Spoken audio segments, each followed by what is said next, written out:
Pues bienvenidos a todos los amigos de la francofonía en Argentina. Junto con mis amigos los pitufos estamos grabando desde las oficinas de la Embajada de Bélgica en Buenos Aires y desde la oficina de la representación de la región Valonia de Bruselas en Buenos Aires.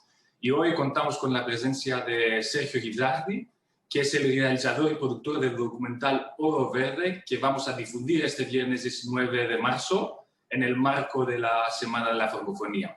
¿Cómo te va, Sergio? Muy bien. ¿Y tú qué tal? ¿Qué ¿Todo tal ahí bien? en Buenos Aires? En Buenos Aires es el verano, así que todo va bien por el momento y no estamos disfrutando del verano.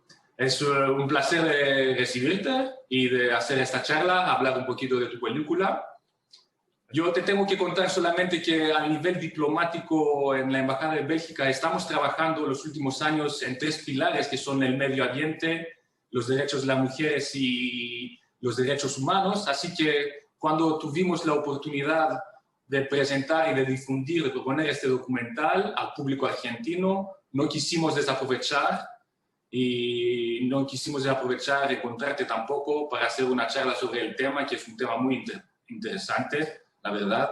Así que mi primera pregunta es sencilla, es simple.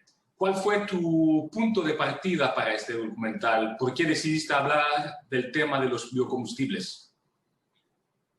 Pues como director de documental, un poco antes, era en 2008, creo, 2009, en 2008, he hecho un documental sobre el ambiente, sobre la política europea para luchar contra el cambio climático.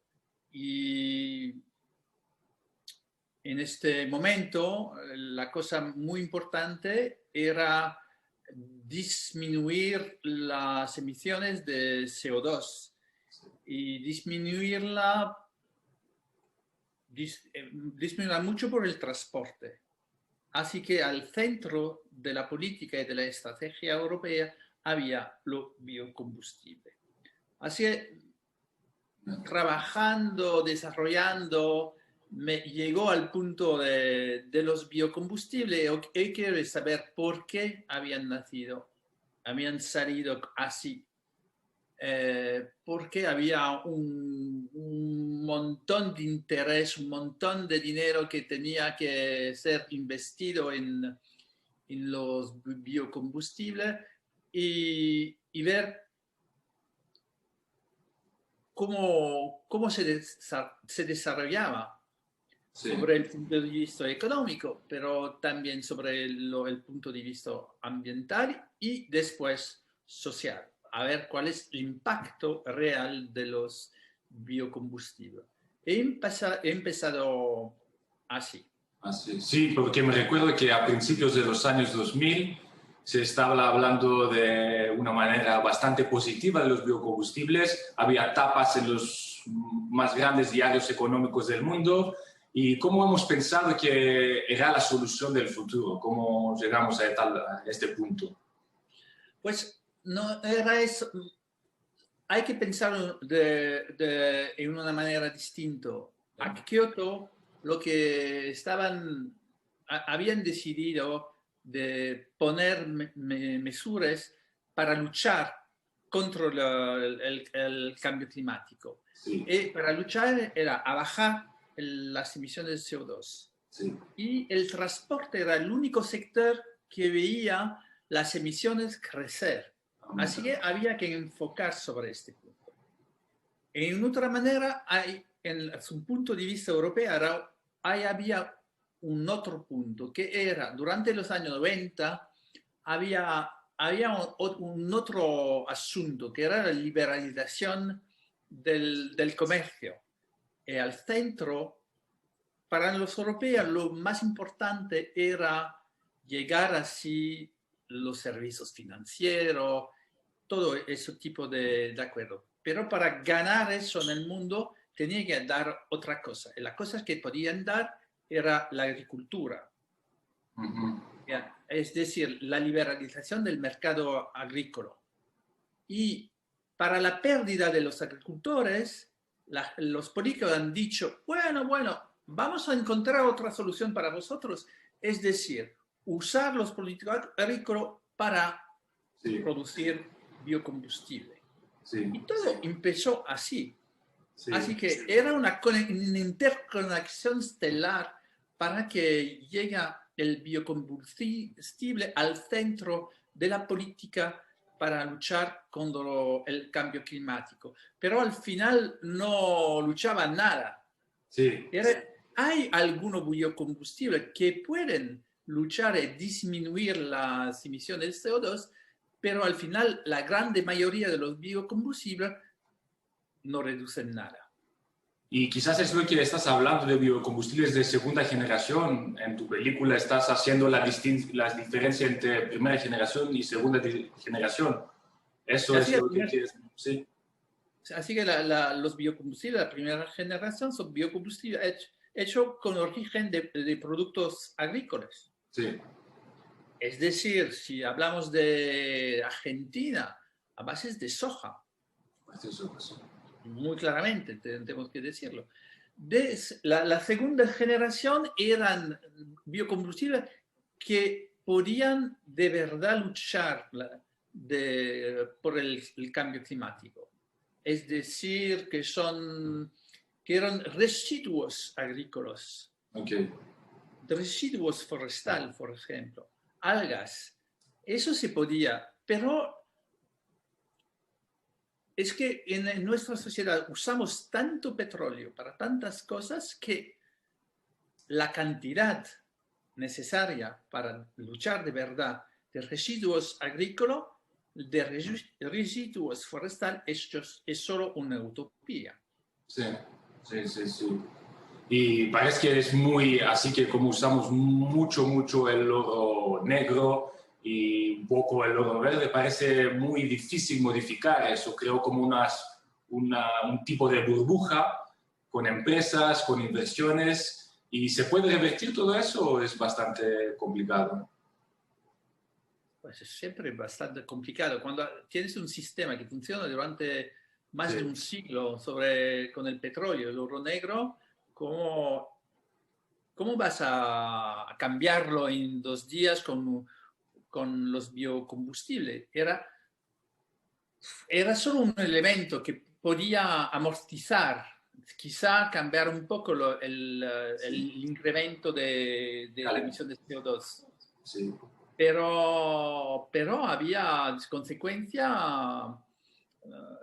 sociales, consecuencias sobre la deforestación, por ejemplo, porque se necesita mucho tierra para crecer, para hacer soya, para los biocombustibles, por ejemplo. Por ejemplo, lo que pasa es que no es que decir que el soja es solo para biocombustibles. No. Los biocombustibles es una parte del mercado. Así que es que crece, permite de crecer la industria de soja. Es una parte sola, pero se necesita más tierra para eso. Sí. Entre Buenos Aires y Rosario ya eran muchos kilómetros, pero faltaba mucho más. Así se fueron así a Salta, por ejemplo, donde la tierra es muy pobre. Sí, que no es una tierra muy fértil tampoco, ¿eh? Tampoco, no es fértil, así que la tierra allí se esteriliza en 5 años de uso, si me acuerdo bien.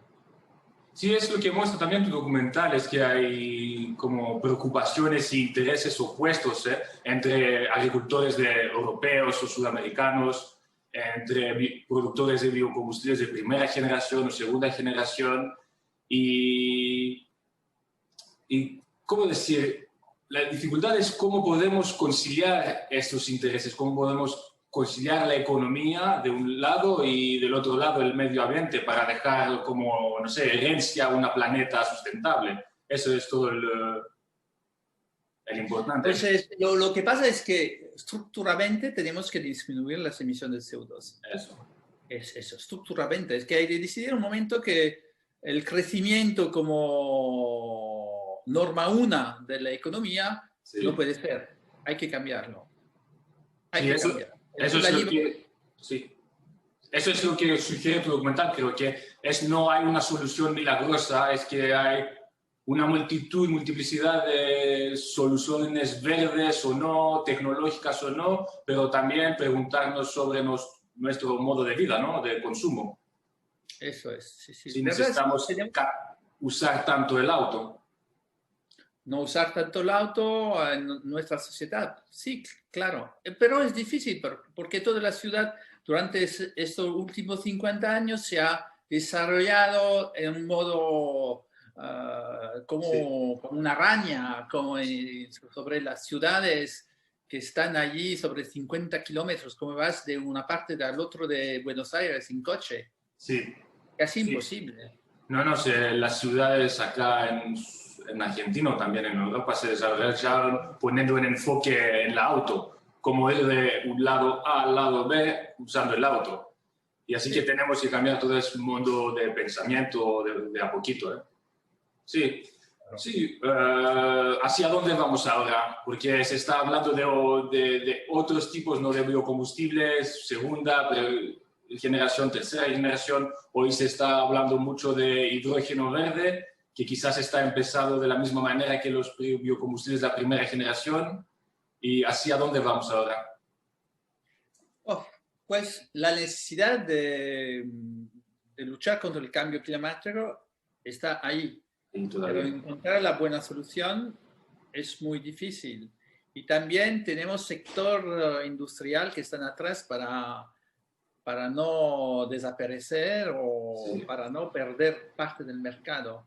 Así que se habla de hidrógeno también en Europa, pero se habla de hidrógeno verde, pero hasta ahora, si se considera la Europa, el hidrógeno verde es 0.1% del hidrógeno que está producido en un año, es decir, nada. Es decir, vamos a aumentar de 10 veces el hidrógeno verde. Vale, muy bien, es mucho, pero llega solo a un por ciento. Ni siquiera es suficiente para... No es suficiente, es que, pero es muy difícil. Es que creo que el ciudadano tiene la solución en su mente, tiene que cambiar su modo de vida, que considerar que el coche no es tanto como era una vez y tenemos que pensarlo bien, que cambiar de modo, no tener en una familia 3 coches, pero a lo mejor uno, y si hay otro modo de transporte, usarlo, el metro, más el tren, más todo ese tipo de modo de transporte. Así que los poderes públicos y las administraciones tienen que invertir también en todos esos tipos, siguen invirtiendo en esos tipos de transporte alternativos. Entre el autobús y el tren hay que elegir el tren, por ejemplo. Pues muchas gracias por la charla, Sergio. Vale. Así que a los francófonos y los francófilos de Argentina les aconsejo absolutamente Vero Verde. Yo lo vi hace algunos días con mi pareja y después nos quedamos hablando como 2-3 horas del tema y de lo que viene y qué podemos hacer a nuestro nivel y nuestro propio modo de consumo. ¿Y tú estás trabajando en algún tema en este momento? Sé que es la pandemia, no se puede viajar, pero estás trabajando en otro proyecto. Sí, estoy trabajando sobre el hidrógeno por el momento. Ah, mira, qué interesante, bien. Pues antes de cerrar y dejarle ver la obra de Sergio, quiero agradecer a 2-3 personas, Emiliano de la Embajada de Bélgica por la coordinación, a mis colegas en Chile por el apoyo y al Instituto Francés y a la Alliance Française de Buenos Aires y de Argentina para la organización y por supuesto a Sergio por la charla. Así que bonne semaine de la francophonie a todos y a todas y a continuación nos vemos.